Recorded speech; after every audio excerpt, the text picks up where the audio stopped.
আলহামদুলিল্লাহি রাব্বিল আলামিন ওয়াসসালাতু ওয়াসসালামু আলা সাইয়্যিদিল আম্বিয়াই ওয়াল মুরসালিন। সম্মানিত দর্শক মণ্ডলী, আমরা আজকে শুরু করছি বাবু তাখিরু যোহরা ইলাল আসর ইজা ইরতাহালা ক্বাবলা আন তাজিগা আশ-শামসু ফিহি ইবনু আব্বাস আনিন নবী সাল্লাল্লাহু আলাইহি ওয়াসাল্লাম। এই বাবের মধ্যে এই বিষয়টা আলোচনা করা হচ্ছে যে এটা কসরের নামাজ সফরের মধ্যে যুদ্ধের মাঠে আল্লাহ অনুমতি দিয়েছেন 4 রাকাত নামাজকে 2 রাকাত করে পড়বার জন্য, আর সকল ধরনের সুন্নাত নামাজ নফলে পরিণত করে দিয়েছেন।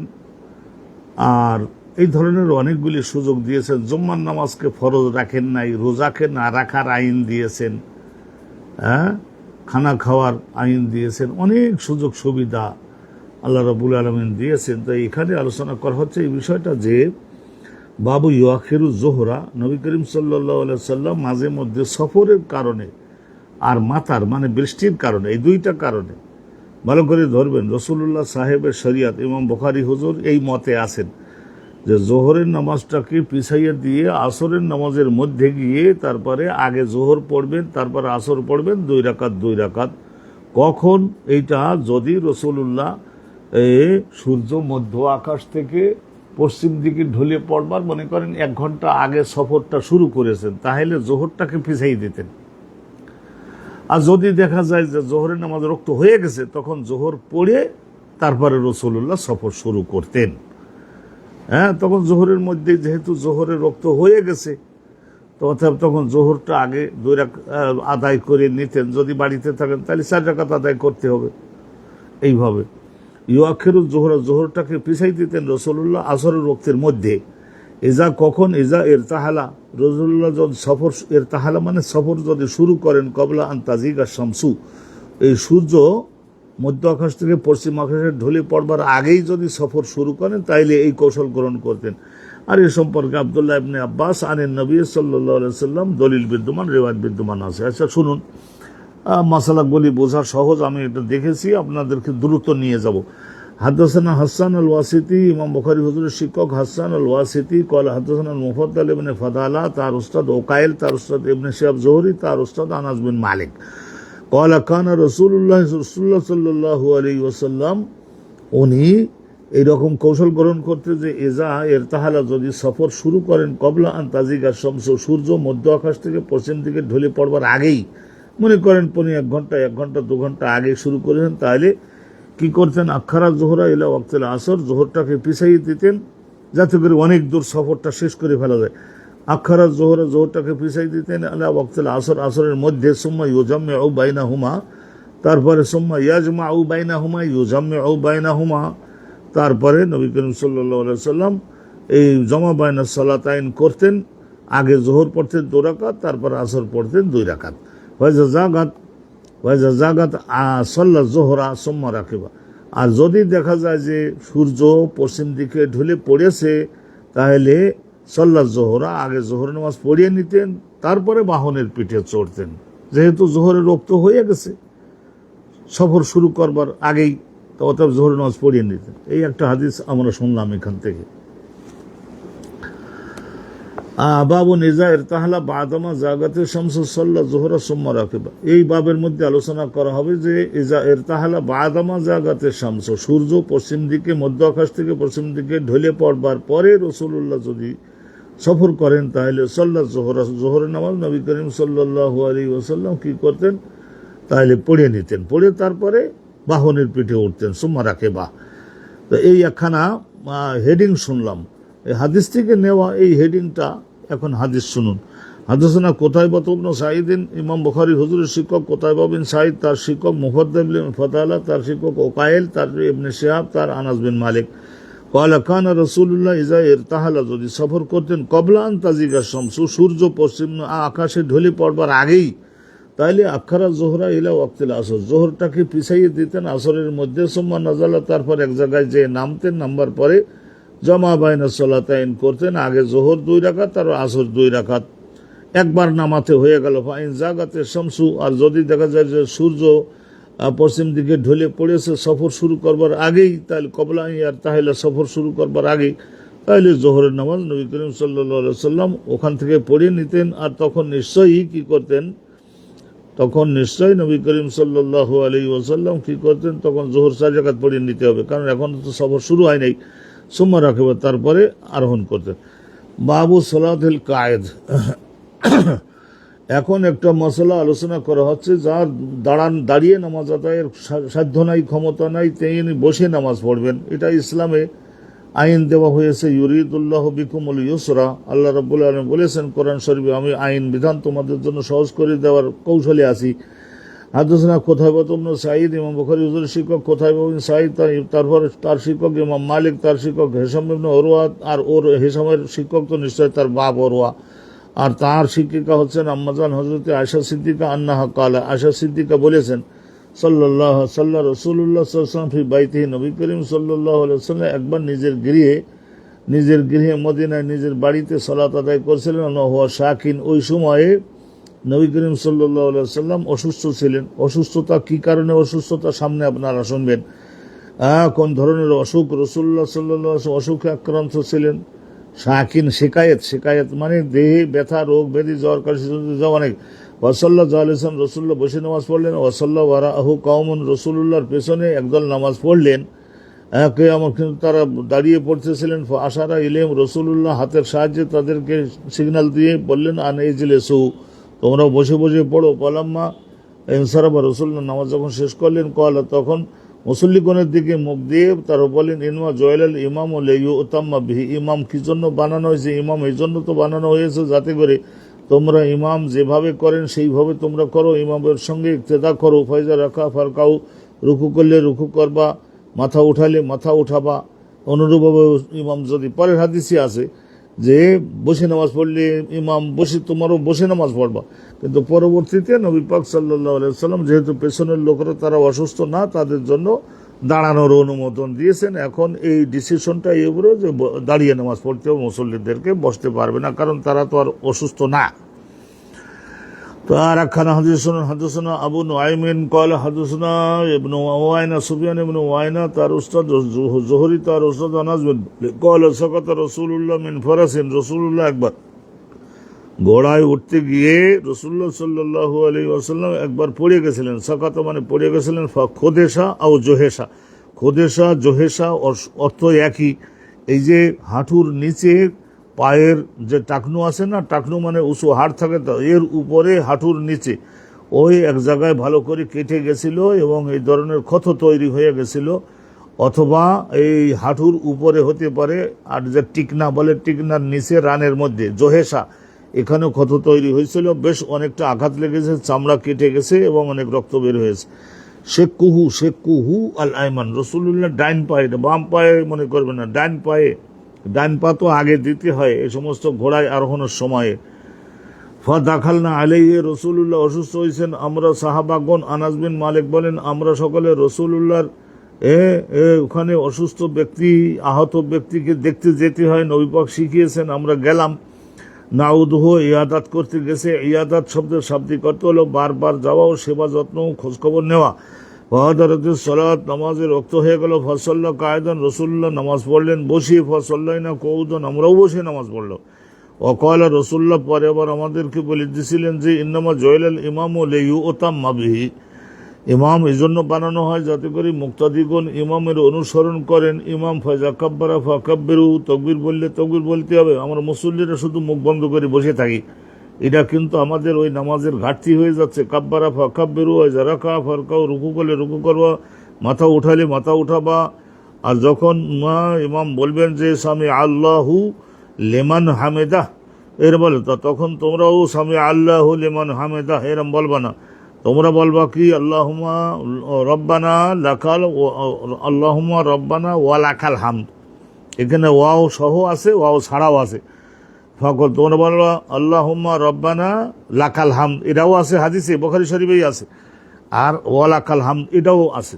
যিনি যেটা বলেন, ওয়া বাড়াই বললে তখন বাক্য হয়ে যাবে দুইটা। আমি ব্যাখ্যা দিয়েছি ইতিপূর্বে, এক কথা তো আর প্রত্যেক দিন বলা লাগে না, তাহলে সামনে অগ্রসর হতে পারবো না।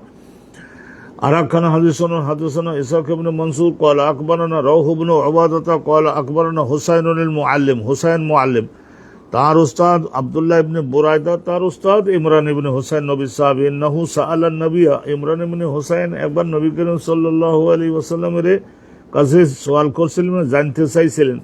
এইটা একটা সনদ গেল। আল হাদিস তাহবিল মানে এই সামনের দিকে যেয়ে এক হবে, কিন্তু একজন ব্যক্তির এখান থেকে দুইজন উস্তাদের ধারাবাহিকতা যায় উপরের দিকে। ওয়াহাদাসানা ইসহাক ইবনে মনসুর ক্বালা আকবরানা আব্দুস সামাদ ইবনে তান্নুরি, আব্দুস সামাদ আব্দুস সামাদ ইবনে আব্দুল ওয়ারিস আত-তান্নুরি মুহাদ্দিস ছিলেন। ক্বালা সামি'তু আবি, উনি বলছেন যে আমি আমার বাপের কাছে শুনেছি, ওনার বাপের নাম আব্দুল ওয়ারিস ইবনে সাঈদ। ক্বালা হাদাসানা আল হুসাইন আল মুআল্লিম, ওনার শিক্ষক হুসাইন মুআল্লিম, তার আবু ওই যে বুরাইদা ইবনে বুরাইদা, আব্দুল্লাহ ইবনে বুরাইদা, তার উস্তাদ ইমরান ইবনে হুসাইন ওয়াকানা মাবসুরান। ইমরান ইবনে হুসাইনের একবার কি হয়েছিল, নিতম্বে মানে দেহের পেছনের দিকে যে অংশটা মাটির উপরে স্থাপন করি আমরা, একটু বসি, নিতম্ব বলা হয় ভালো বাংলায়। ওয়াকানা মাবসুরান, ওই জায়গায় হয়েছিল অনেকগুলি ফোড়া পাঁচড়া বলে না, এগুলি তো ওই জায়গায় হয়, চাপ পড়ে তো সারা জীবন, তো ওইটার উপরে ভর করি তো আমরা বসি। তো ওরা ওয়াকানা মাবসুরান, ওই সময় অনেকগুলি ফোড়া হয়েছে ডান পাশের রানে, আবার অনুরূপভাবে রানে না, ওই যে নিতম্বে যেখানে মাংসটা আল্লাহ তাআলা দিয়েছেন একটু বসবার সুবিধা করে দেওয়ার জন্য। ওয়াকানা মাবসুরান, আফ্রিকার লোকদের ওই স্থানে এটা একটু বেশি হয়, আমাদের এই দেশে মোটামুটি একটু কম হয়। আলহামদুলিল্লাহ, আল্লাহ তাআলা আমাদের এই দেশের লোকদেরকে ভালো ঢক দিয়ে বানিয়েছেন, যদি একটু ব্যায়াম টিয়াম ভালো করে অনেক সুন্দর থাকতে পারে সিলিম। ওয়াকানা মাবসুরান, ইমরান ইবনে হুসাইনের ওই সময় নিতম্বে অনেকগুলি ফোড়া হয়েছিল। কয়লা, তিনি বলেছেন যে সাআলতু রাসূলুল্লাহ, আমি নবীর কাছে একবার জানতে চাইছিলাম, আন সালাতির রাজুলি কায়দান, বসে নামাজ পড়লে হবে হুজুর? আর উনি মশলাটা জানিয়ে নিচ্ছেন, কারণ কি ওই দাঁড়ানোটা কঠিন, বসাটা কঠিন, কারণ ফোড়া হয়েছে নিতম্বে। ওয়াকালা, রাসূলুল্লাহ বললেন, ইনশাল্লাহ কায়মান, দাঁড়াই যদি নামাজ কষ্ট করে পড়ে, হুয়া আফদালু, সেটাই তার জন্য শ্রেষ্ঠ হবে, অনেক সওয়াব পাবে।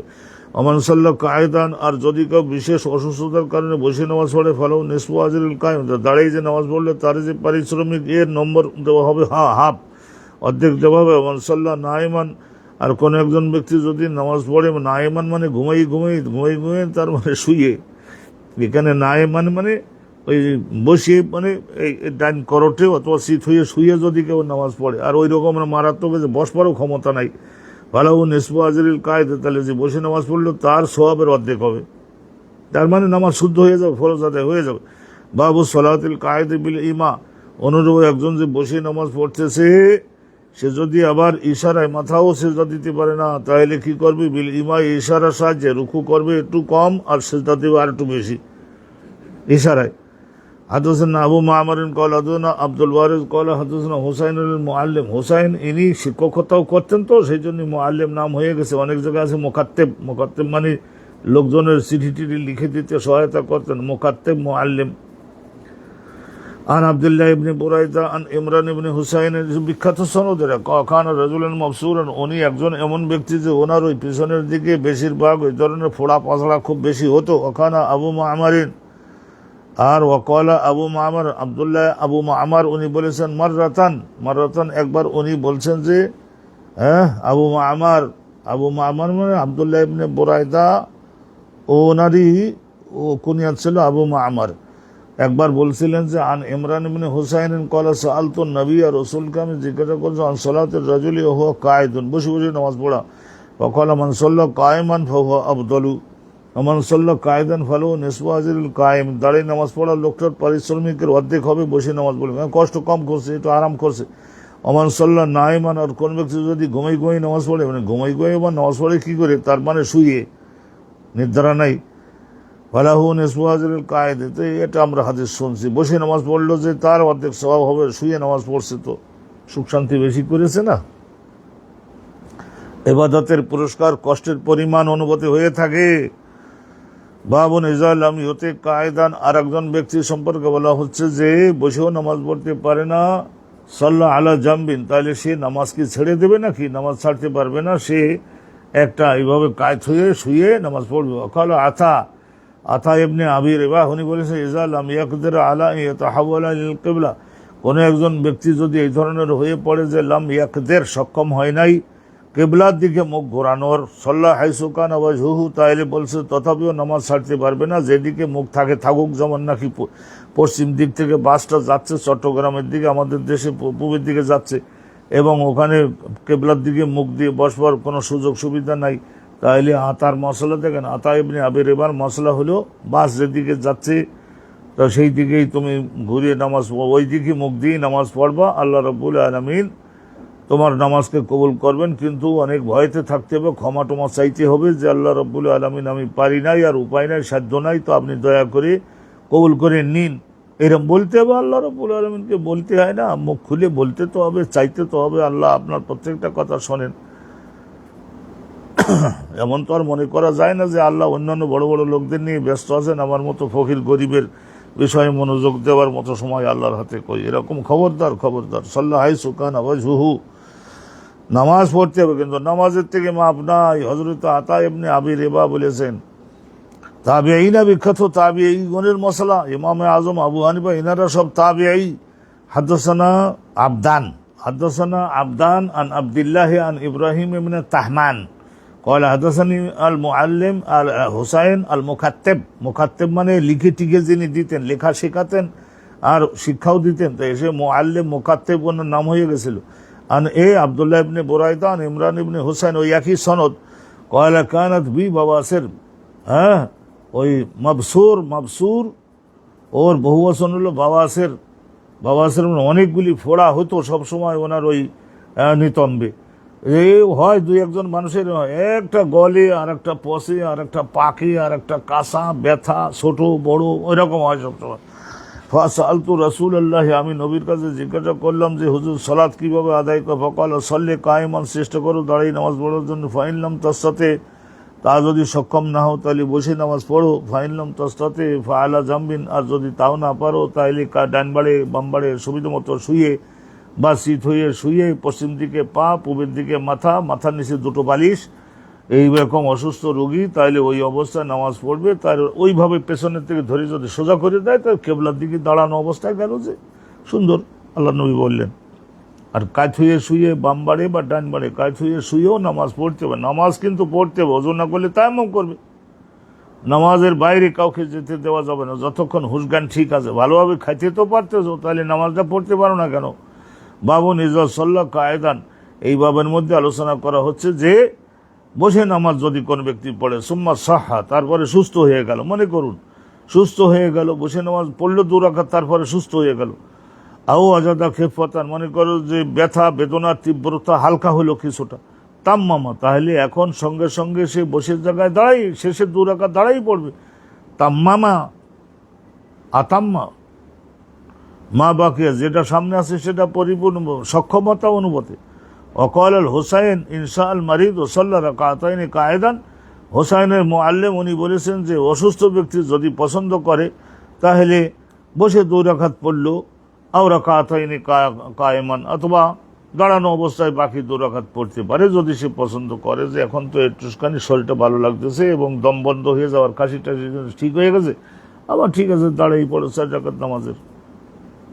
এটা একটা ওই সফরের নামাজের বাইরের আলোচনা, কিন্তু এসে গেল তো যাক।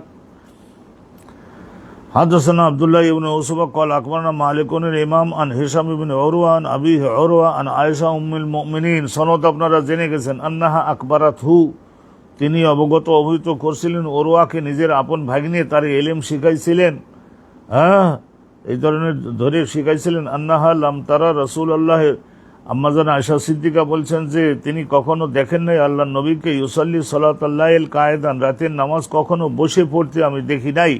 কাত্তু মানে কখনো, হাত্তা আসান্না, হ্যাঁ যতদিন পর্যন্ত, আসান্না মানে উনি বহু, ওই সেন্নন মানে বয়স, বহু বয়সের বুড়ো যখন হয়ে গেলেন, প্রায় 61-62 হয়ে গেছে তখন।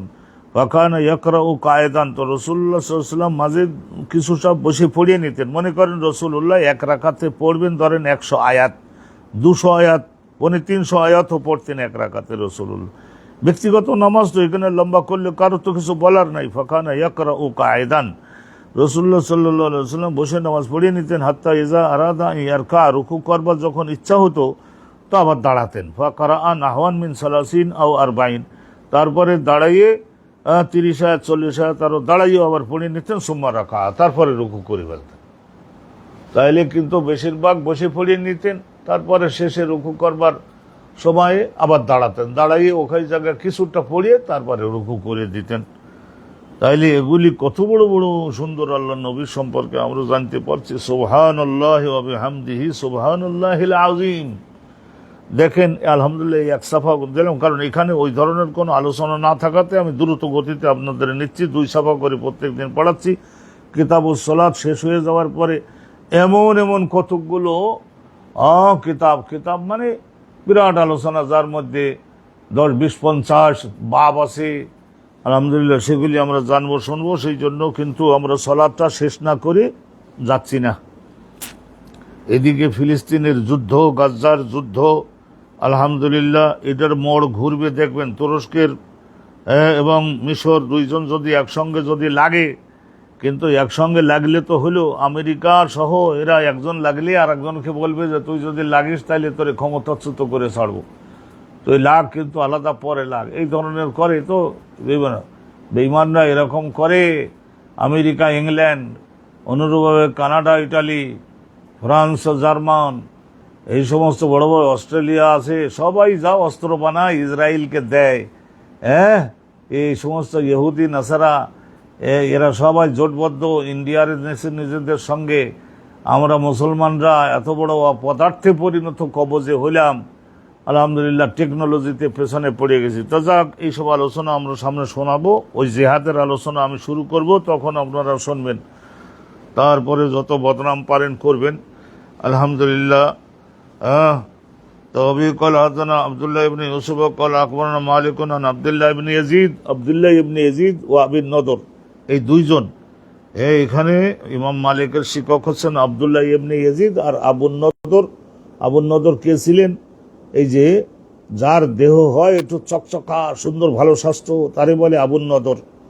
নদরাতন থেকে মাওলা ওমর ইবনে ওবায়দুল্লাহ এর মাতুক ছিলেন। মাতুক মানে কিনিয়ে নিয়ে আজাদ করে দিয়েছে, তারে মাওলা বলে। মাওলা শব্দটার বললাম না, খবরদার এদিক ওদিক হবেন না। মাওলা শব্দটার আমি বলেছিলাম না 15 থেকে 17টা অর্থ আছে। মাওলা মানে গার্জিয়ান, তত্ত্বাবধায়ক। মাওলা মানে সাহায্যকারী, কত অর্থ আছে। তো এখন আলেম ওলামা গণের লোকজনেরা বলে মাওলা না, আমাদের সাহায্যকারী, তত্ত্বাবধায়নকারী, কোনো সমস্যা নাই এতে। আর আমাদের আলেম ওলামা গণের মধ্যে 2-1 এই মাওলা শব্দটার ভয়তে পড়ে এখন সব মুফতিতে চলে গেছে। অথচ দেওবন্দের সমস্ত কিতাবাদি দেখুন, ও সব জায়গায় মাওলা না। আবুন নদর মাওলা ওমর ইবনে ওবায়দুল্লাহ আন আবি সালামা, এই লামের উপরে জবর দেওয়াও যায়, সালেমা তাও পড়া যায়। আন আবি সালামা এমনি আব্দুর রহমান বিন আও বিখ্যাত সাহাবী ছিলেন না, ওনারই ছেলে আবু সালামা। ইনি এলেম শিখতেন কার কাছে? এলেম শিখতেন আম্মাজান আয়েশা সিদ্দিকার কাছে। ছোটবেলা থেকে গিয়ে পড়ে, আর যখন বয়স হয়ে গেল বারান্দায় বসতেন। উম্মুল মুমিনিন আন্না রাসূলুল্লাহ কানা ইউসাল্লি জালিসান, রাসূলুল্লাহ সাল্লাল্লাহু আলাইহি ওয়াসাল্লাম তাহাজ্জুদের নামাজ, অন্য রাতের নামাজ, কানা ইউসাল্লি জালিসান, বসে বসে পড়তেন। বয়স হয়ে গেছে তো, ফায়াকরাউ ওয়া হুয়া জালিসুন, কোরআন তেলাওয়াত করে নিতেন বসে বসে। ফাইজা বাকিয়া মিন কিরাআতিহি, রাসূলুল্লাহ যে পর্যন্ত পড়বেন বলে মনে করেছিলেন ওই পরিমাণের মধ্য থেকে যখন অবশিষ্ট আছে, মনে করেন 30-40 আয়াত, তখন দাঁড়াতেন। ওই 30-40 আয়াতটা পড়ে তার সূরাটা শেষ করতেন। কামে দাঁড়ানো অবস্থায় সুম্মা রাকা, রুকু করতেন, সুম্মা সিজদা করতেন। ইয়াফআলু ফির রাকাতে সানিয়াতে মিসলু যালিকা, আর প্রথম রাকাতে যে কৌশল ধরলেন ওই কৌশল দ্বিতীয় রাকাতেও প্রয়োগ করতেন। ওয়াইজা কাদা সালাতাহু, নামাজ যখন শেষ করতেন, শেষ হয়ে গেছে তাহাজ্জুদ, মনে করুন যে তার নামাজ শেষ হয়ে গেছে, তো এখন এরপর তাকাইয়ে দেখতেন ফাইন কুনতু ইয়াকজা, এই মহিলাদের বলা হয় ইয়াকজা সিফাতের সিগা, আর পুরুষ হলে বলতাম ইয়াকজান। ফাইন কুনতু ইয়াকজা, আমি যদি জাগ্রত থাকি, তাহাদ্দাসা মাই, আমার সঙ্গে বাকি মনে করেন ফজরের আজানের আর 15 মিনিট বাকি আছে, তো এই টাইমে 12 রাকাত পড়া হয়ে গেছে, তো তাহাদ্দাসা মাই, আমার সঙ্গে একটু কথাবার্তা বলতেন, জীবনের সুখ দুঃখের কথা বলতেন, ইসলাম প্রসারে, মহিলাদের মধ্যে ইসলাম প্রসারে কী করি আর কী কৌশল ধরা যায় এইসব বিষয় করতেন। ওয়াইন খুন তো নাই মাথার, আর আমি যদি ঘুমাই থাকে শুয়ে থাকে তাহলে আমার তো বয়স কম, সেই জন্য আমার আর কষ্ট না দিয়ে তাজা রসুল্লাহ এইভাবে পাশে আবার একটু কাজ হয়ে শুয়ে নিতেন। তার হজরতে বিলাল এসে দেখি ফজরের নামাজে নিয়ে যেতেন। তার আলহামদুলিল্লাহ এই যে কসর, সফরের মধ্যে কসরের নামাজ, এগুলি সম্পর্কে আল্লাহ তাআলার মেহেরবানিতে সফরের ইবাদতগুলো কিভাবে হবে এগুলি সম্পর্কে আল্লাহর মেহেরবানিতে সুন্দর ইমাম বুখারী হুজুরের দয়া, আল্লাহ নবীর ওই বিষয়গুলি তিনি তুলে ধরলেন। খেয়ে না খেয়ে বিশ্রাম বর্জন করে কষ্ট না করে বিবাহ করেছিলেন কিনা তাও তো কিছু বেশি জানা যায় না, তাও হয়তো করেও ছিলেন, কিন্তু ছেলে মেয়ে ছিল কিনা তাও তো জানা যায় না। তা ওই ওনারে বলা হয় আবু আবদুল্লাহ, আবদুল্লাহর বাপ, কিন্তু আবদুল্লাহর নামে ওনার কোনো ছেলে ছিল কিনা তাও তো জানা যায় না। আল্লাহু আকবার, আল্লাহু আকবার, হযরতে শাহজালাল ইয়ামানি মুজাররাদের মতো। তা এখন আপনাদের সামনে কিতাবুত তাহাজ্জুদটা শুরু হচ্ছে ইনশাআল্লাহ তাআলা। ওই আপনারা খুব সহজে বুঝে যাবেন তাহাজ্জুদের নামাজ পড়া ছাড়া প্রত্যেকটা এই সমস্ত ইবাদতগুলির মূল বিষয়গুলি কোরআন শরীফের মধ্যে রয়েছে। মূলটা কোরআনের মধ্যে আল্লাহ বলেছেন, রাসূলুল্লাহ তার ব্যাখ্যা, সুম্মা ইন্না আলাইনা বায়ানাহু, আমি ব্যাখ্যাটা আপনাকে শিখাই দিব। আর রাসূলুল্লাহকে আল্লাহ বললেন লিতুবাইয়িনা লিন্নাস, মানব জাতির জন্য আপনি হইলেন আমার ব্যাখ্যা। মানব জাতির সামনে আপনি সেই ব্যাখ্যা যেটা আমি আপনাকে শেখাবো সেইটা আপনি মানব জাতিকে শেখাবেন। কিতাবুত তাহাজ্জুদ, বাবুত তাহাজ্জুদ, কিতাবুত তাহাজ্জুদ, বাবুত তাহাজ্জুদ বিল্লাইল। এটা তাহাজ্জুদ। একজন আমারে বলতেছে কি হুজুর ঈশান নামাজ পড়ে তারা তাহাজ্জুদ পড়িয়ে ঘুমান যায় না, তাহলে তো আর তাহাজ্জুদটা মিস হয় না। আমি বলি এটারে তো তাহাজ্জুদ বলে না, এটারে নফল বলতে হবে। আর রাসূলুল্লাহর এই রকমের নিয়ম নাই যে ঈশান নামাজের পরে আপনি 8 রাকাত 12 রাকাত নফল পড়বেন।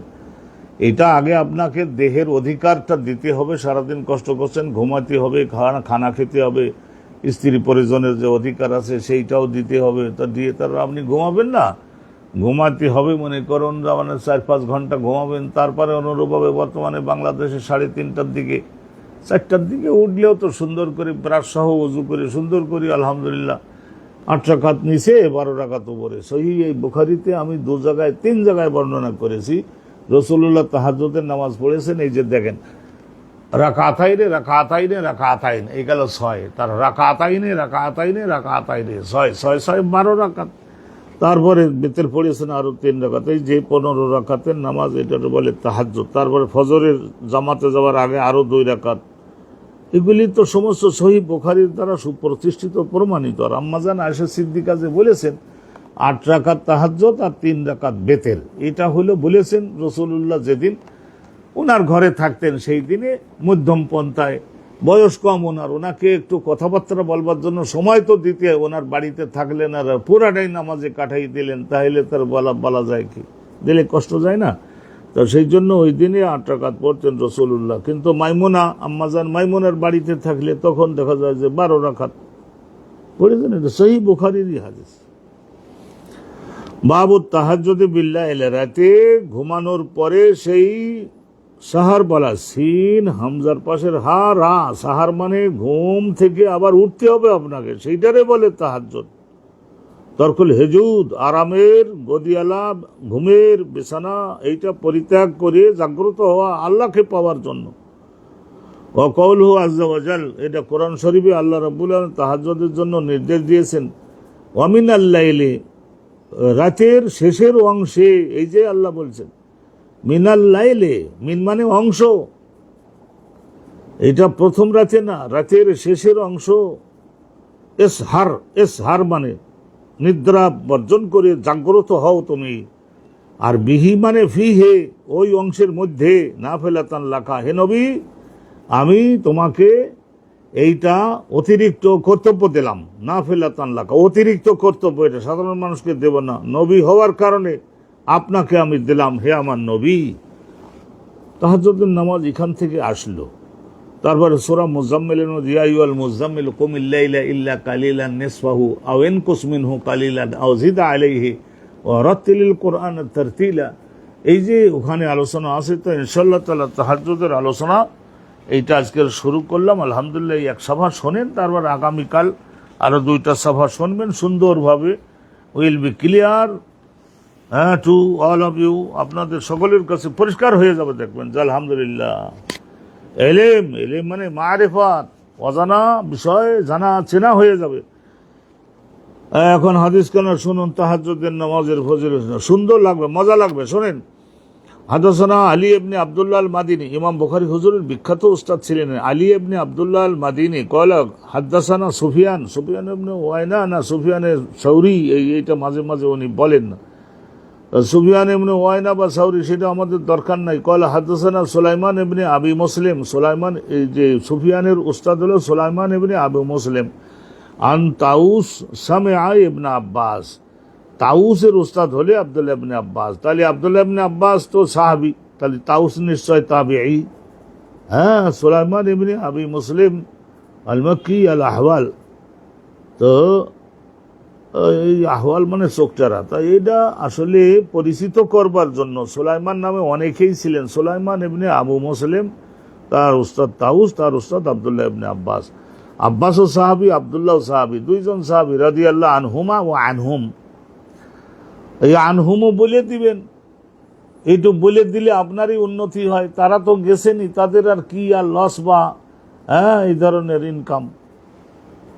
কয়লা আব্দুল্লাহ ইবনে আব্বাস বলেন, কানা রাসূলুল্লাহ ইযা কামা মিনাল লাইলি, রাসূলুল্লাহ রাতের মধ্যে আগে ঘুমাইয়ে নিতেন, তারপরে ইয়াতাহাজ্জাদু, তারপরে ওই রাত 3টা ওই রকম ওই দিকে যেয়ে তা ইয়াতাহাজ্জাদু, আরামের গদি আলা। আর নবীর গদি আলা কোথায়? রাসূলুল্লাহ সাল্লাল্লাহু আলাইহি ওয়াসাল্লামের যে বিছানা, সে কিরাম খাট যে ছিল, এটা জিন্দিগি সার্থক হতো যদি দেখতে পারতাম। একেবারে দুনিয়াতে সাধারণত গরিবের জিন্দিগি যাপন করে গেছেন না তিনি। হায় হায়, আল্লাহু আকবার, আল্লাহু আকবার। ইযা কামা মিনাল লাইলি ইয়াতাহাজ্জাদু, তো তাহাজ্জুদের নামাজ পড়বার জন্য রাসূলুল্লাহ আগে যখন উঠতেন তখন এই দোয়াগুলি করতেন। এই দোয়াগুলি পড়বার জন্য কি লাগে না, শরীর পবিত্র হওয়া লাগে না, এই দোয়াগুলো পড়ে তারপরে মেসওয়াক করতেন। তারপরে আকাশ রাজ্যের ওই তারকাগুলি, আকাশ রাজ্যের বিরাট বিরাট সৃষ্টিগুলি দেখে তারপরে এই দোয়াগুলি করতেন। তারপরে ওযু করতেন, মেসওয়াক করতেন, ওযু করতেন, তারপরে এসে নামাজে দাঁড়াতেন।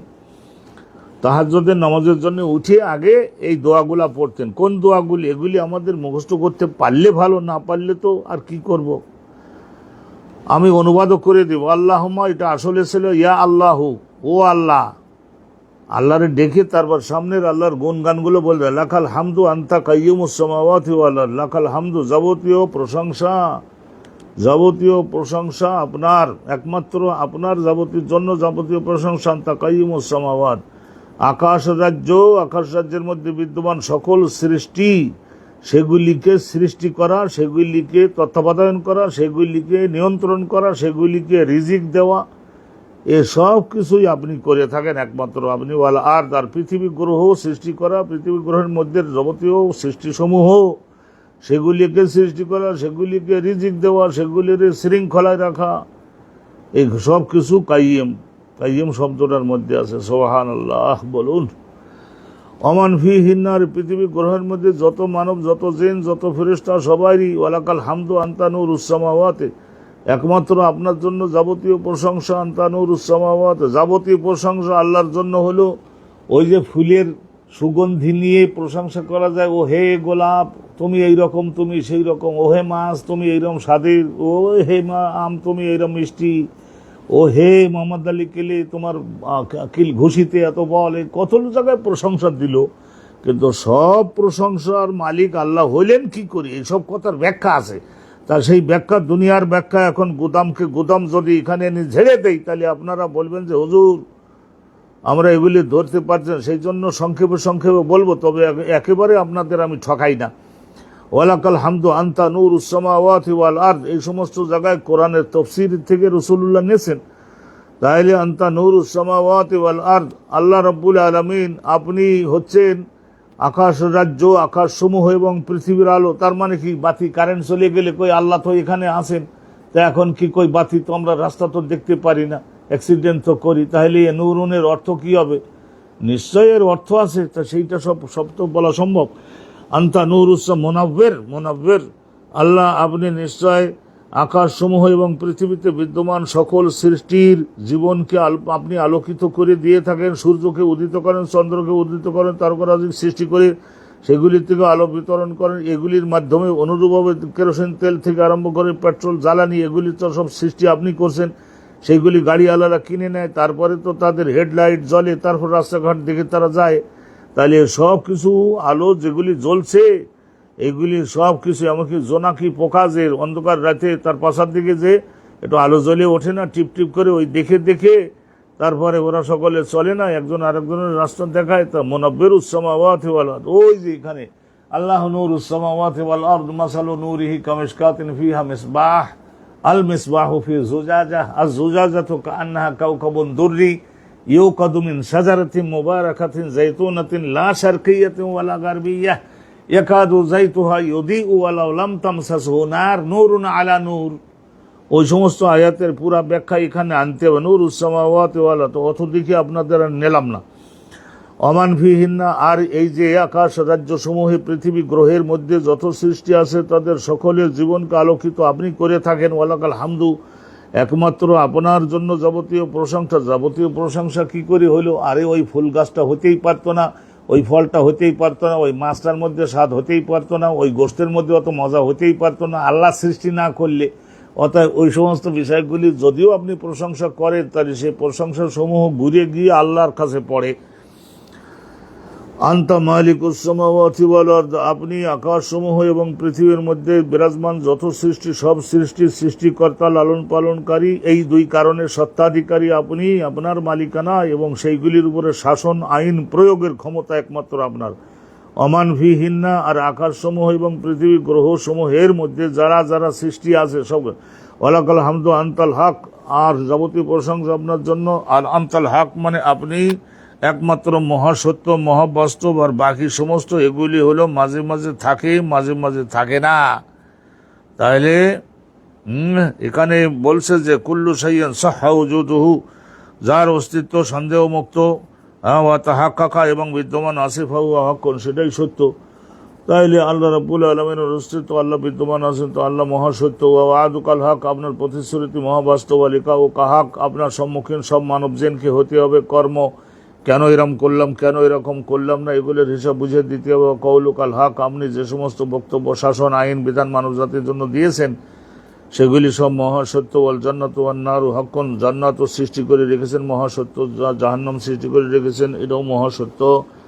আহাক্কুন নবীনা হাক্কুন, নবীগণ বিগত যুগে আসছিলেন, তারাও মহাসত্য পয়গম্বর ছিলেন। মুহাম্মদ হক, রসুল্লাহ নিজেই বলতেন মুহাম্মদকে হক পয়গম্বর বানিয়ে, মহাসত্যের বাণী দিয়ে, মহাসত্য প্রচারক বানিয়ে আপনি পাঠিয়েছেন।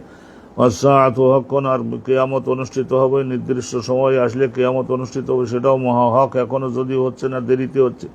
আল্লাহুম্মা লাকা আসলামতু, আল্লাহ একমাত্র তোমার নিকটে আমি আত্মসমর্পণ করি। আপনার ইচ্ছার কাছে, বাসনার কাছে, শাসনের কাছে, আইনের কাছে আত্মসমর্পণ করি। ওয়াবিকা আমানতু, আর একমাত্র আপনার জাত ও সিফাতে আমি তসদিক করি, বিশ্বাস করি। ওয়া আলাইকা তাওয়াক্কালতু, একমাত্র আপনার সাহায্যের উপরে নির্ভরশীল। ওয়া ইলাইকা আনাবতু, আর একমাত্র আপনার দিকে এনাবাত বলতে অনুতপ্ত হওয়ার পরে প্রথম এখানে যে 10টা লতিফা আছে, 10টা সবক আছে।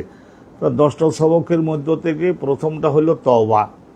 তওবা মানে পাপ কাজ যেটা হয়ে গেছে সেজন্য অনুতপ্ত হওয়া। তো বাবা অনুতপ্ত হইলেন, আবার করবেন না মর্মে অঙ্গীকারও করলেন, তারপরে আবার আল্লাহর পছন্দের কাজটা করবার জন্য আপনাকে ব্যাক করতে হবে। তো you will try your best level to back করতে তো হবে আপনাকে। ব্যাক করেন, ব্যাক করবার পরে তারপরে আপনি এখন আল্লাহর পছন্দের কাজগুলো করা শুরু করে দেন, অব্যাহতভাবে করে যেতে থাকুন। এইটাকে বলা হয় এনাবাত। এই তওবার পরের সবক হলো এনাবাত।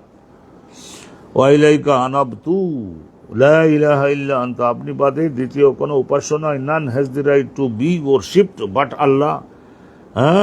লা ইলাহা গায়রুকা, আপনি বাদে অন্য আর কেউ মাবুদ হওয়ার যোগ্য নাই। কয়লা সুফিয়ান ইবনে ওয়াইনা বলেন, ওয়াজাদা আব্দুল করিম। তাহলে সুফিয়ান ইবনে ওয়াইনার আর একজন উস্তাদ ছিলেন। উনি সুফিয়ান ইবনে ওয়াইনা যে সনদের মধ্যে সুফিয়ান, তার উস্তাদ ছিলেন সুলাইমান ইবনে আবি মুসলিম। আর এক উস্তাদ ওনার ছিলেন আব্দুল করিম আবু উমাইয়া। আব্দুল করিম উনিও বড় মুহাদ্দিস একজন। আব্দুল করিম আবু উমাইয়া উনি একটু আবুল মুখারিক আল বসরি, বসরার লোক ছিলেন, তো উনি একটু বেশি বলেন ওয়ালা হাওলা ওয়ালা কুওয়াতা ইল্লা বিল্লাহ। এই কথাটাও লা হাওলা, তার মানে পাপ কাজ থেকে দূরত্বে যাওয়ারও ক্ষমতা সাধ্য কেউ দিতে পারে না, আর আল্লাহ আপনার পছন্দের কাজগুলি বাস্তবায়নের জন্য সাধ্য ক্ষমতাও শক্তিও কেউ দিতে পারে না, একমাত্র আল্লাহই দিতে পারেন। কলা সুফিয়ান ইবনে ওয়াইনা, সুফিয়ান ইবনে ওয়াইনা বলেন কলা সুলাইমান ইবনে আবি মুসলিম, ওই যে একজন উস্তাদ হলো আব্দুল করিম আর একজন উস্তাদ হলো এই যে সুলাইমান ইবনে আবু মুসলিম, তিনি বলছেন যে সামে আহু, এই সমস্ত বক্তব্যগুলো সামে আহু, তিনি এই বক্তব্যগুলো শুনেছিলেন মিন তাউস, তাউসের নিকট থেকে তিনি শুনেছেন, আব্দুল্লাহ ইবনে আব্বাস থেকে, আব্দুল্লাহ ইবনে আব্বাস শুনেছিলেন রাসূলুল্লাহ সাল্লাল্লাহু আলাইহি সাল্লামের নিকট থেকে। তো আলহামদুলিল্লাহ, তাহাজ্জুদের নামাজে উঠে রাসূলুল্লাহ আল্লাহ রাব্বুল আলামিনের যে প্রশংসার যে বাক্যগুলির দ্বারা এগুলি জীবন ধন্য হবে যদি আমরা মুখস্থ করি, একবার অভ্যাস করে ফেলতে পারি, এই দোয়াগুলো যদি পড়তে পারি।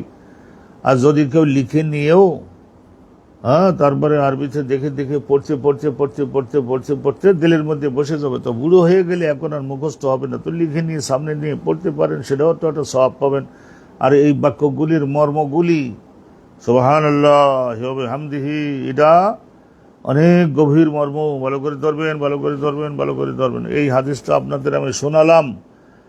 তাহলে আর একটা ধরুন পদ হলো কিয়ামুল লাইল, কিয়ামুল লাইল, ওই যে সূরা মুজাম্মিলের মধ্যে আল্লাহ বলেছেন ইয়া আইয়ুহাল মুজাম্মিল, এই চাদর গায়ে দিয়ে শুয়ে থাকা পয়গম্বর আমার, কুমিল লাইল, আপনি রাতের শেষ অংশের মধ্যে দণ্ডায়মান হন।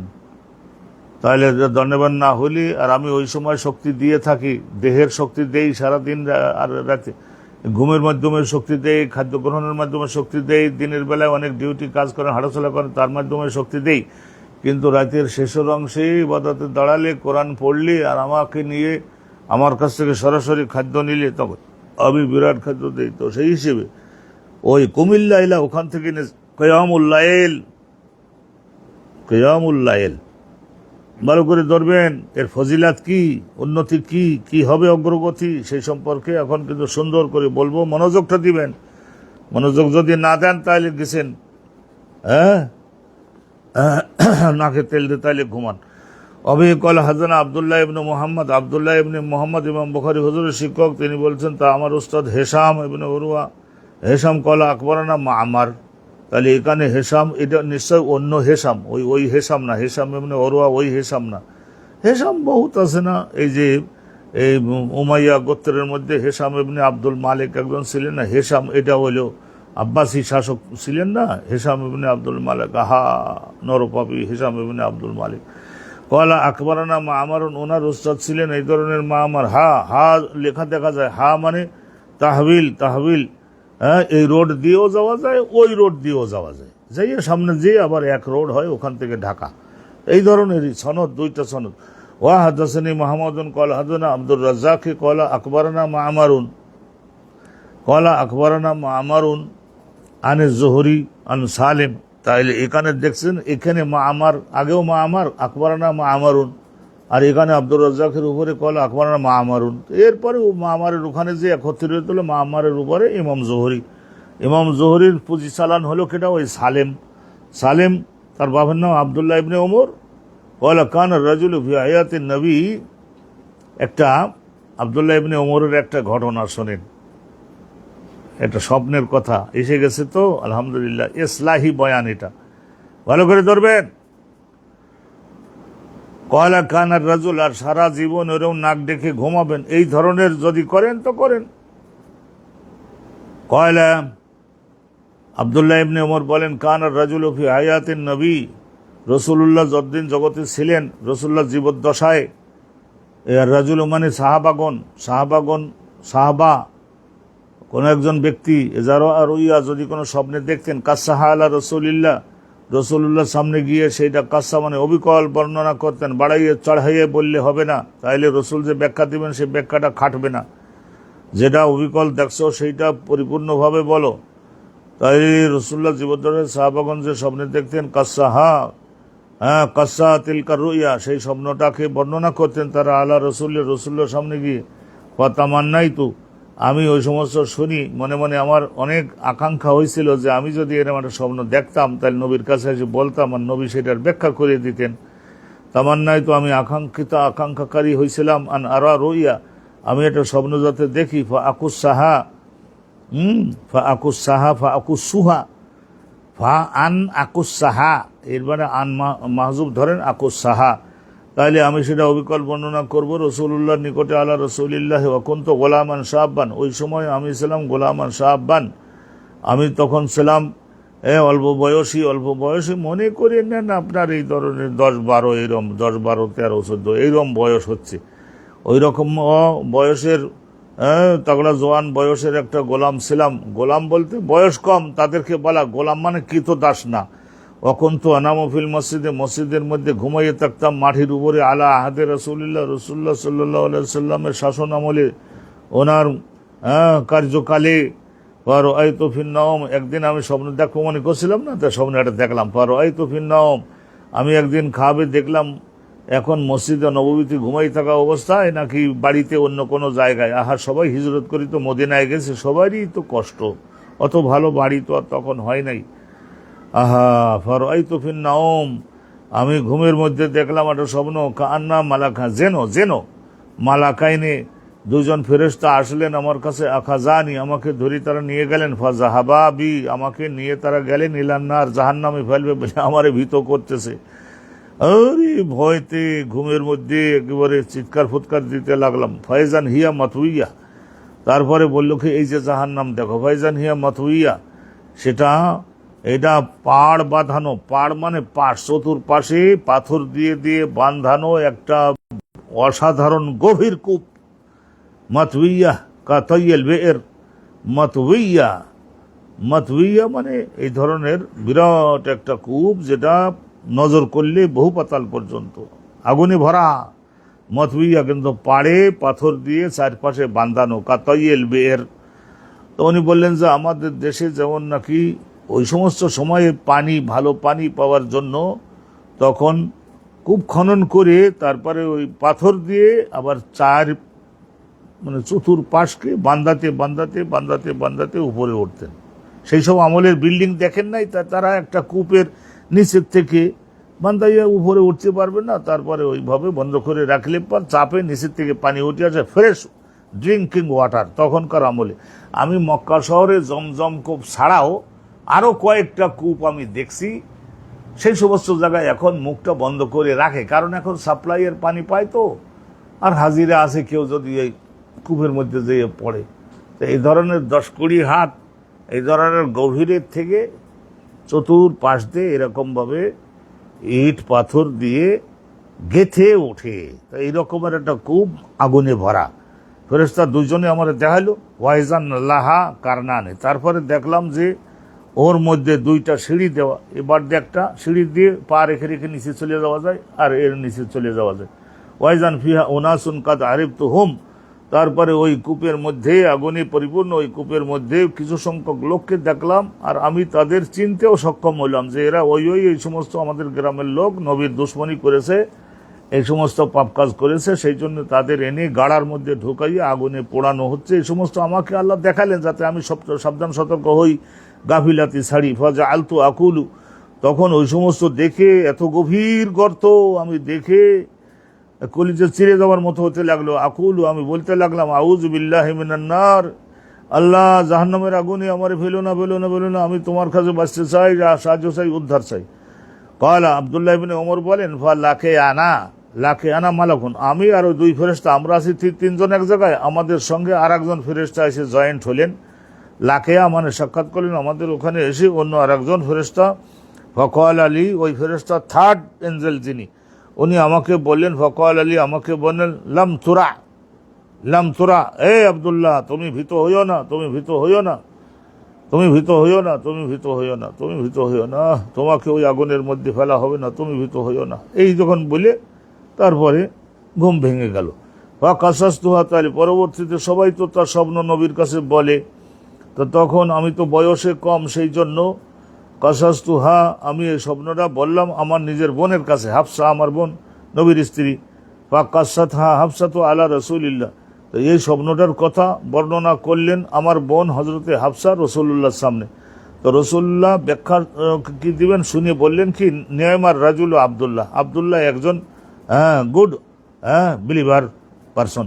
রসুল্লাহ সাল্লাহ সাল্লাম বললেন যে আবদুল্লাহ একজন ভালো নেককার আল্লাহর বান্দা হবে, হয়েছে, ও আরও হবে। লাউকানা ইউসাল্লি, আর রসুল্লাহ একটু জুড়িয়ে দিলেন। রসুল্লাহ তো সবসময় সবাইরই একটু সেকেন্ড ক্লাস পাইছে, ফার্স্ট ক্লাসে নেওয়ার জন্য নবী চেষ্টা করবে না? তো রসুল্লাহ বলেন লাউকানা ইউসাল্লি মিনাল লাইল, যদি আবদুল্লাহ একটু নামাজ পড়তো রাতে ঘুমানোর পরে, সে সাথে তাহাজ্জুদটা যদি পড়তো, ওয়াকানা বাদু, তাহলে হযরতে আবদুল্লাহ ইবনে ওমর এই স্বপ্নে দেখার পর থেকে লা ইয়ানামু মিনাল লাইলি ইল্লা কালিলা, উনি রাতে কিছু সময় ঘুমাতেন, তারপরে মনে করেন হয়তো 3 ঘন্টা 4 ঘন্টা ঘুমাতেন, আর শেষ রাতে উঠে তাহাজ্জুদের নামাজ পড়তেন। আল্লাহ দেখাই দিয়েছেন যদি গাফিলাতি করো ওই যে জাহান্নাম দেখাই দিছি, আর যদি এই ধরনের ঠিকমতো ইবাদতের মাধ্যমে যদি ইমানি শক্তির তেজ বাড়াও, তাহলে দুনিয়াতে অনেক নেকামল করতে পারবা, মহাসম্মান হবে, জাহান্নামের ওই দিকে তোমার তো নেওয়া হবে না। আলহামদুলিল্লাহ, এই একটা তার তাহাজ্জুদের নামাজের যে ফজিলাত কি হচ্ছে সেগুলি সম্পর্কে ওই স্বপ্নটার কারণেই ওনার মধ্যে ভাবান্তর হলো, পরিবর্তন হলো। আলহামদুলিল্লাহ। আর আমরা এখানে সংক্ষিপ্ত আর 2টা বাব আছে, এটা আমরা পড়িয়ে দিচ্ছি। আল্লাহর মেহরবান তো আমরা আলহামদুলিল্লাহ ঠিক ঘড়ির 10টার মধ্যে আমরা শেষ করে ফেলতে পারবো বলে আশা করি। দোয়া করুন। বাবু তুলি সুজুদি ফি কিয়ামুল লাইল, কিয়ামুল লাইল, রাতের নামাজ। এখন তো আর পাবলিক তো আর আপনার পিছনে মুক্তাদি নাই, তাহলে এখন সেজদাটাকে একটু লম্বা করে করে করতে হবে, ঠোকর মারার মতো না। বাবু তুলি সুজুদ, কিন্তু অভ্যাসটা তো একবার এদিক ওদিক হয়ে গেলে ওইটা ঠিক লাইনে আনাটা আর খুব কঠিন, দীর্ঘ সেজদা করতে হবে কিয়ামুল লাইল মানে রাতের তাহাজ্জুদের নামাজে। হাদাসানা আবুল ইয়ামান ক্বালা আকবরনা শুআইবুন আন যুহরি ক্বালা আকবরনি উরওয়াত ইবনে যুবাইর আন্না আয়েশা আকবরাতহু আন্না রাসূলুল্লাহ কানা ইউসাল্লি 11 রাকাতান। ওই হযরতে আম্মাজান আয়েশা সিদ্দিকার ওই ফুজি সালাম যেটা, সেইটা উনি বলতেছেন যে রসুল্লাহ আমার বাড়িতে যখন থাকতেন তখন 11 রাকাত নামাজ পড়তেন। তাইলে উনি বলছেন কানাত তিলকা সলাতুহু, ওইটাই ছিল রসুল্লাহ রাতের নামাজ। তো ভালো, আলহামদুলিল্লাহ। শুধু বেশি বেশি করে চাপাইয়ে দিলে তো হবে না, মানব জাতি সেটা বাস্তবায়ন করতে পারতেছে কিনা সেদিকে তো খেয়াল রাখতে হবে। তো উনি বলতেন তাহাজ্জুদ এইটা পড়তেন রসুল্লাহ 8 রাকাত, আর বেতের পড়তেন 3 রাকাত। তো কানাত তিলকা সলাতু, ওইটাই নবীর নামাজ। ইয়াসজুদু সেজদা, তবে উনি বলে ওনার বর্ণনাটা শোনেন। ইয়াসজুদু সেজদা, একটা সেজদা দিতেন মিনজালিকা, ওই যে 11 রাকাত নামাজের প্রত্যেকটা রাকাতে সেজদা যেটা দিতেন সেটা কদরমা ইয়াকরাউ আহাদুকুম 50 আয়াতান, তোমাদের মধ্যে যে কোনো ব্যক্তি 50 আয়াত তেলাওয়াত করে নিতে পারবা। ক্বাবলা আন ইয়ারফা রাসাহু, মাথা উঠানোর আগে, তার মানে সেজদায় যাবেন, সেজদার মধ্যে আল্লাহর তাসবিহ তাহলিল করতে লাগবেন। তা তোমরা যারা বাইরে আসো 50 আয়াত তেলাওয়াত করতে পারবা। এই রকমের লম্বা লম্বা একটা সেজদা, এই রকমের সেজদা আলা 11 রাকাত, ঠেলাটা বোঝেন। ক্বাবলা আন ইয়ারফা রাসাহু ইয়ারকাউ রাকাতাইনি, আর বিশেষ করে এই তো গেল 11, আর ইয়ারকাউ রাকাতান, আর 2 রাকাত ওই যে ফজরের সুন্নাত 2 রাকাত পড়তেন ক্বাবলা সালাতুল ফজর, ফজরের নামাজের ওই জামাতে যাওয়ার আগে। সময় ইয়াত্তাজিও, তারপর একটু টাইম যদি থাকতো তাহলে এরকম ডাইন কাতে একটু কায়ত হয়ে শুয়ে নিতেন। আলা শেকি আলা, ইমান ডাইন বাড়ি, রসুল্লাহ ডাইন পাশে শুইতেন। আর কারণ কি জানেন, বাম পাশে হলো হৃৎপিণ্ডটা আল্লাহ জিকির যাতে ঠিক মতো করতে পারে সেই জন্য বাম কাঁতে না শুয়ে ডাইন কাঁতে শুইতেন। হাত্তা ইয়াতিয়াহুল মুনাদি, তারপরে হযরতে বেলাল আসতেন, যখন জামাত 16 আনা রেডি হয়ে যেত তখন বেলাল আসতেন, আসি বলতেন আসসালাতু জামিআহ ইয়া রাসূলুল্লাহ, সালাতুল ফজর 16 আনা প্রস্তুত, আপনি তশরিফ নিলেই আপনি আরম্ভ করবেন, আপনি ছাড়া তো আর কেউ নাই আমাদের। তা হযরত রাসূলুল্লাহ যাইতেন, ফজরের নামাজ 2 রাকাত পড়াই দিয়ে, আর নামাজ অত লম্বা করতেন না, কারণ যেহেতু তার মধ্যে বুড়ো লোক থাকে, এক্ষুনি কাজে যেতেও পেশাব পায়খানার বেগ লাগতে পারে, মেয়ে লোকরা আসছে তাদের সঙ্গে বাচ্চাটা ট্যাভা করে কাঁদতেছে, কথা বসি বললেন। তো সেই হিসেবে রাসূলুল্লাহ ওই ফরজ নামাজগুলো মোটামুটি সংক্ষিপ্ত এই সবটার আলোচনা মিলাইয়ে তারপরে ইসলামটাকে বুঝতে হবে। বাবু তরকেল কিয়াম লিল মারিদ, এখন অসুস্থ ব্যক্তি যদি অসুস্থ হন তাহলে তিনি নামাজের মধ্যে যদিও দাঁড়ানো ফরজ, কিন্তু সেই কিয়ামটা উনি পরিত্যাগ করে বসে বসে নামাজ পড়তে পারবেন, তাহাজ্জুদ বসে পড়তে পারবেন। ভালো করে মনোযোগ দিবেন কথা শুনবার জন্য। হাদাসানা আবু নুআইমিন ক্বালা হাদাসানা সুফিয়ান আস-সাউরি আনিল আসওয়াদ ক্বালা সামিতু জুনদুব মানে বলতেছিলাম না যে মরহুমের ফড়িং, তাই এই নামের নাম, মানে হালকা পাতলা লোকরে জুনদুব বলে। ইয়াকুলু, তিনি বলছেন, হযরতে জুনদুব ইবনে আব্দুল্লাহ আল বাজালি জুনদুবান ইয়াকুলু, তো তো তিনি বলতেছেন যে জুনদুব আল্লাহ নবীর সাহাবী ছিলেন কিনা। আলহামদুলিল্লাহ, যদি সাহাবী থাকেন তাহলে তো বলতে পারেন, আর যদি সাহাবী না থেকে থাকেন তাহলে ওনার বাপের থেকে আবদুল্লাহ আল বাজালি থেকে শুনে হয়তো বলেছেন, তাহলে একজন সাহাবী বাদ পড়লেন। আর একজন সাহাবী যদি বাদ পড়েন তাহলে সাহাবীর আদালত সম্পর্কে আপনার তো আমার তো জানার কিছু নাই, অতএব কোনো দোষ নাই। মুরসালুস সাহাবী যেটা বলা হয়। ইস্তাকান নবী ও রসুল্লাহ একবার অসুস্থ হয়েছিলেন, ফালাম ইয়াকুম লাইলাতানা ও লাইলাতান, এক রাত বা দুই রাত রসুল্লাহ দাঁড়াই নামাজ পড়তে পারেন নাই, নিশ্চয় তিনি বসে নামাজ পড়েছেন। এই যে বক্তব্যটা প্রতিষ্ঠিত হয়ে গেল। আর একখানা হাদিস শুনছি, হাদাসানা মুহাম্মদ ইবনে কাসির ক্বালা হাদাসানা সুফিয়ান আস-সাউরি আনিল আসওয়াদে আন্না কায়েস, আসওয়াদ ইবনে কায়েস আন জুনদুব ইবনে আব্দুল্লাহ ক্বালা ইহতাবাসা জিবরিল আলাইহিস সালাম আসেন নাই। ইহতাবাসা মানে আটকা পড়েছিলেন, মানে আল্লাহ ছুটি দেয় নাই, আসতে বলে নাই, নির্দেশ দেয় নাই, জিবরিল আসে নাই আল্লাহ নবী রাসূলুল্লাহর নিকটে। ফাকালাত ইমরাতুন, ওই যে মক্কার এই ঘটনাটা, মক্কাতে একজন মেয়ে লোক ছিল, কুরাইশ সম্প্রদায়ের মেয়ে লোক, তার নাম ছিল আওরা বিনতে হারব, আবু সুফিয়ান এর নিজের মারফেটের বোন আওরা বিনতে হারব। তো রসুল্লাহর একটু ক্ষতি করবার সে চেষ্টা করতো। আবুল আহাবের স্ত্রী ছিল রসুল্লাহর শাসি, কিরকম শাসি যে, ফাকালাত ইমরাতুন মিন কুরাইশ সম্প্রদায়ের মধ্যে একজন মহিলা, আওরা নাম, আইন ওয়াও রালিফ হামজা, আওরা মানে চোখকানা। তাইলে এই আওরা বিনতে হারব আবু সুফিয়ানের বোন, আব্দুল উজ্জার স্ত্রী, রসুল্লাহ শাসি, ইমরাতুন মিন কুরাইশ, ওই বলছিল যে ইবতা আলাইহি শায়তানুহু, মুহাম্মাদের কাছে যে শয়তান যেটা আসে সেটা আর আসলো না, মানে রসুল্লাহ তাহাজ্জুদে তো জোরে জোরে পড়তেন, তো তখন ওই চাষি শুনতে পারতো, আর 2 দিন 3 দিন আসে নাই। তখন এই আয়াত নাজিল হয়েছিল, ওয়াদ-দুহা ওয়াল-লাইলি ইযা সাজা, মধ্য দিনের আলোর দোহাই, অন্ধকারে পরিপূর্ণ রাতের শপথ, ইজা সাজা, যখন সে রাত এসে অন্ধকারের চাদর দ্বারা সৃষ্টির এই পৃথিবী গ্রহের এই গোলার্ধের সব সৃষ্টির দেহগুলোকে আচ্ছাদিত করে ফেলে।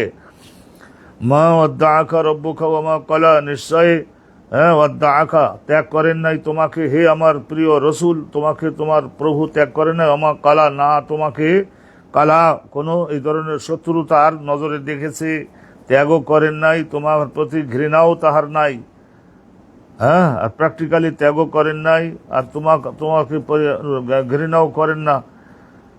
কালা আবগাজাকা, বগজ, খারাপ জানেন না তোমাকে। এইসব কথার প্রচণ্ড ব্যাখ্যা আছে, এগুলি আমি তো ব্যাখ্যা করতে পারি, এগুলি আমি মুফাসসির, আল্লাহ রাব্বুল আলামিন দয়া করছেন, আমার মতো গরিবের উপরে অনেক দয়া করেছেন, আলহামদুলিল্লাহ রাব্বুল আলামিন। গোটা কোরআন শরীফের আল্লাহ রাব্বুল আলামিন, হাদিস শরীফ, কোরআন শরীফ, শেখুল হাদিস, শেখুল তাফসীর, আল্লাহ আরবি ভাষার উপরে অত দয়া করছেন, শেখুল আদব ওয়াল্লুগা, অনুরূপভাবে আল্লাহ শুকরিয়া হিসাবে এগুলি বলি। আমি একেবারে সাধারণ টিড্ডি ফড়িংয়ের চাইতে আরো হয়তো ক্ষুদ্র, জগতে অন্যান্য জ্ঞানী পণ্ডিতদের তুলনায় জুতা সোজা করবার মতো না, কিন্তু আল্লাহ যেটা দয়া করেছেন শুকরিয়া হিসাবে বলি। আয় আল্লাহ, অন্ধকারে পরিপূর্ণ পৃথিবীকে ঢেকে ফেলে অন্ধকারের চাদর দিয়ে, সেই রজনীও সাক্ষী, আর উজ্জ্বল আলোপূর্ণ দিবস এও সাক্ষী। কি করে তারা সাক্ষী দিল রসুলুল্লাহকে যে আল্লাহ রাব্বুল আলামিন পরিত্যাগ করেন নাই, এবং আল্লাহ রাব্বুল আলামিনের বিরুদ্ধে যে আল্লাহর কোনো ক্রোধ নাই, ঘৃণা নাই। এই দুটো কথা প্রমাণিত করবে কি করে, কি কারণে? এটার মধ্যে ব্যাখ্যা আছে না? আবার অনেকে এটাও বলেছেন, সেটাও বলে দিই, নবী করিম সাল্লাল্লাহু আলাইহি সাল্লামের ওয়াদ-দুহা, এই যে জ্যোতির্ময় চেহারা ছিল না, এইটাকে বোঝানো হয়েছে ওয়াদ-দুহা বলে। আবার ওয়াল-লাইলি ইযা সাজা, আর অন্ধকার বেষ্টনী, অন্ধকার কালো আবরণ দ্বারা যে রজনী সৃষ্টি জগৎকে ঘিরে ফেলে, সেইটাও সাক্ষী। তার মানে রসুল্লাহর এই মাথার বাবরি চুল, এইটার ব্যাখ্যাও অনেকে করে যান, সুবহানাল্লাহ বলুন। আরে কত পদের ব্যাখ্যা আছে। এই ধরনের 10-20টা তাফসিরুল কোরআন এর কিতাব 16 আনা না পারলেও আমি পড়ছি, এগুলি দেখছি। তা সেগুলি ইনশাল্লাহ হাদিসটা আগে শেষ করি, বুখারী শরীফটা, তারপরে তাফসিরটাও শুরু করেছি। আম্মা পাড়ার অর্ধেকটা তো ইনশাল্লাহ রেকর্ড হয়েছে, কিন্তু মূল ব্যায়াম হলো যে আপনারা শুনবেন না, দেখবেন না, লাইকিং করবেন না, সাবস্ক্রাইব করবেন না, এগুলি ইংরেজি তো আর আমি অতটা জানিও না, কিন্তু আধুনিক যুগে আপনারা এগুলি করলে একটু খুশি হতে, আনন্দিত হতাম। কিন্তু আপনারা তো আর ওই তরিকায় তো নাই। ইসলামের লাইনে যত সবগুলো অবজ্ঞা এবং অবহেলা, গাফেল, গাফেলের বেটা গাফেল, হ্যাঁ গাফেল। তাহলে আলিয়া মাদ্রাসাগুলোর অবস্থা, কাউমি মাদ্রাসাগুলোর অবস্থা, এই কোরআনের সুন্নাহ যে জাতির কাছে আছে তারা পৃথিবীর মধ্যে কি করে এই ধরনের দুর্বল হলো, এইটাই ভাবতেই আমার গা শিহরিয়া ওঠে।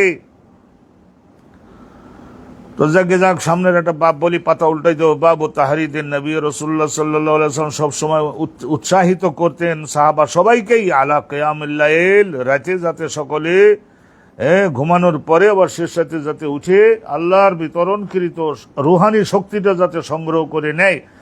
নওয়াফেল, ফরজের বাইরের নফল ইবাদতগুলিতে রাসূলুল্লাহ বলতেন নফল নামাজ, নফল দান, নফল রোজা মিন গায়রে ইজাবিন, কিন্তু ওয়াজিব বানাইয়ে দিতেন না। ওয়াজিব বানাই দিলে তো আবার সেইটা আবার আখেরাতে না পারলে তো গুনাহ। ও তারাকান নবী ও রাসূলুল্লাহ একদিন রাতে ঘুমের থেকে উঠে তারপর আবার পাশেই, এই ধরে নেন আপনার 200 গজের মধ্যে তো হযরতে আলী আর ফাতেমা তো জাহরার ঘর ছিল, তো ওখানে রাসূলুল্লাহ গেছিলেন। ও তারাকা, রাতে যাওয়া, এই জন্য তারাকান নবী ও রাসূলুল্লাহ গভীর রাতে গেলেন ফাতেমার নিকটে, আলীর নিকটে, লাইলাতান, গভীর রাতে, লিসসালাত, তাদেরও জাগাইয়ে দেবেন। কি করে জাগাইয়ে দেবেন? ওই যে তাহাজ্জুদের নামাজে ওঠো বাপ, ওঠো ওঠো ওঠো। তো এখন হাদিস শুনে নেন, তাহলে প্রত্যেক গার্জিয়ান তার অধীনস্থদেরকে ডেকে দিবে।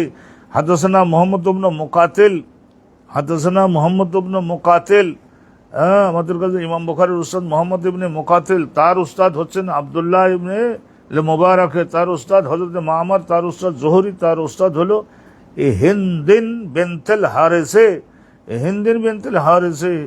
তো আলহামদুলিল্লাহ, হিন্দিন বিনতুল হারিস মহিলা। তারপরে উম্মে সালমা, নবী পাকের স্ত্রী। আন্নান নবী ইস্তায়কাযা লাইলাতান, রাসূলুল্লাহ একদিন রাতে জেগে উঠলেন। এই যে আলহামদুলিল্লাহ আমাদেরও 2 সফাও হয়ে গেছে, আর আমি পৃষ্ঠা উল্টাই দিয়ে এই একটা লাইন ধরিয়ে নিন।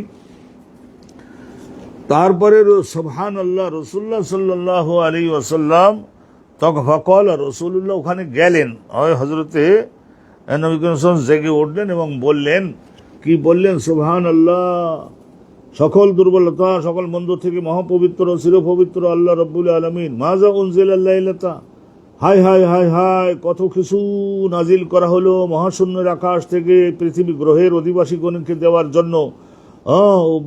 আল হাজির লাইলা, এই রাতে, মিনাল ফিতনা, ফিতনা বলতে দুঃখ, কষ্ট বৃদ্ধিকারী আযাব, যেগুলি আল্লাহ 1 বছরে সেগুলি সব নাজিল হলো। রাসূলুল্লাহকে আল্লাহ দেখাতেন বড় বড় সাপের আকৃতিতে, কুমিরের আকৃতিতে, এই ধরনের হিংস্র যে সমস্ত বাঘ এবং ভালুকের আকৃতিতে, কথা বুঝতে বলেন, এগুলি তো সমস্তই আল্লাহ নাজিল করলেন এই রাতে। তারপর আবার আল্লাহ বলছেন মাজা উনজিলা মিনাল খাজাইন, আর আল্লাহ রাব্বুল আলামিন আজকের রাতে ফুলের সুরতে, ফলের সুরতে, মাছের সুরতে, সমস্ত আকর্ষণীয় যে সমস্ত সুগন্ধি, এই সমস্ত আকৃতিতে খাজাইন, আল্লাহ রহমতের ভান্ডার, কি কি নাজিল করলেন, সুবহানাল্লাহ। আর যারা এই ধরনের ইবাদত বর্জন করবে তাদের জন্য ওই দুঃখগুলো তাদের জীবনকে গ্রাস করবে, আর যে সমস্ত রহমত নাজিল হলে সেগুলি ইবাদতকারীদের জীবনের মধ্যে প্রয়োগ হবে। মাই ওকিজু সাওয়াহিবাল হুজুরাত, রাসূলুল্লাহ বললেন, তোমরা কেউ কি আসো এরকম যে আমার বাড়ির পাশে, এই যে আমার স্ত্রীগণের কামরাগুলির মধ্যে যাহারা বসবাস করেন, আমার স্ত্রীগণ, তাহারা তো এখন ঘুমাতেছেন, তো তাদের সকলকে জাগাই দেওয়ার জন্য তোমরা কি কেউ আসো, নিজেরাও জাগো আর ওদেরকে সকলকে জাগাই দাও, রহমত বিতরণ হয়ে যাচ্ছে। ইয়া, তারপরে কথা বলতে পারলেন, ইয়া কওম, তা উনি বললেন যে ইয়া, এখানে ইয়া মানে ওহে, তাহলে ওহে কাদেরকে ডাকলেন? কওম, সম্প্রদায়। হে আমার আত্মীয় স্বজন, তোমাদের সবাইকে ডাকি, শুনে রাখো, রুব্বা কাসিয়াতিন, এই জগতে অনেকেই এই দুনিয়াতে ভালো কাপড় পরে গেলে, ভালো খাবার খেয়ে গেলে ফির দুনিয়া জগতে, কিন্তু আরিয়াতুন ফিল আখিরাত, ইমানের তেজ যদি না থাকে, নেকামল পরিমাণ বেশি বেশি ইবাদত যদি না থাকে, তাইলে আখিরাতে কিন্তু কি হতে হবে? ল্যাংটা হতে হবে। আরিয়াতুন মানে without cloth, without food, without house, without anything, এগুলি তো সমস্ত হতে হবে। তো অতএব রাসূলুল্লাহ এরকম যখন বলতেন, আর কলবের মধ্যে আগুন নিয়ে তো বলতেন, আর সঙ্গে সঙ্গে সব আশেপাশের লোকরা জেগে উঠে তাহাজ্জুদে দাঁড়িয়ে যেত। তাইলে প্রত্যেকেই তাহাজ্জুদে জাগবার জন্য সবাইকে ডাকবে। আলহামদুলিল্লাহ রাব্বিল আলামিন, সুন্দরভাবে আমরা 2 সাফা আজকেরও শেষ করেছি। আল্লাহ রাব্বুল আলামিন আমাদের সকলকে কবুল করুন, রহমত করুন। ভাইরা, আল্লাহ তাআলার রহমত আপনাদের সকলের উপরে হোক। এই সুন্দরভাবে দেখবেন যে আগামীকালকের ওই 2টা সাফা হয়ে গেলেই সুন্দর তাহাজ্জুদের বিষয়টা আল্লাহর মেহরবানিতে হয়ে গেল। তাইলে তারপরে ইনশাআল্লাহ তাআলা কিছু নফল নামাজের বিষয়ে আলোচনা আছে। তারপরে আল্লাহ তাআলার মেহেরবানিতে দেখবেন যে অনেক সুন্দর সুন্দর, বেশি নাই, কিতাব সালাতটা আমরা শেষ করবই। যে যাই বলেন না কেন, আমরা কিতাব সালাত বাদ দিয়ে জিহাদের আলোচনায় যাব না, এক এক ধারাবাহিকতায় তা শেষ করি। তারপরে আলহামদুলিল্লাহ অন্য জায়গায় আমরা যাব। আসসালামু আলাইকুম ওয়া রাহমাতুল্লাহি ওয়া বারাকাতুহু।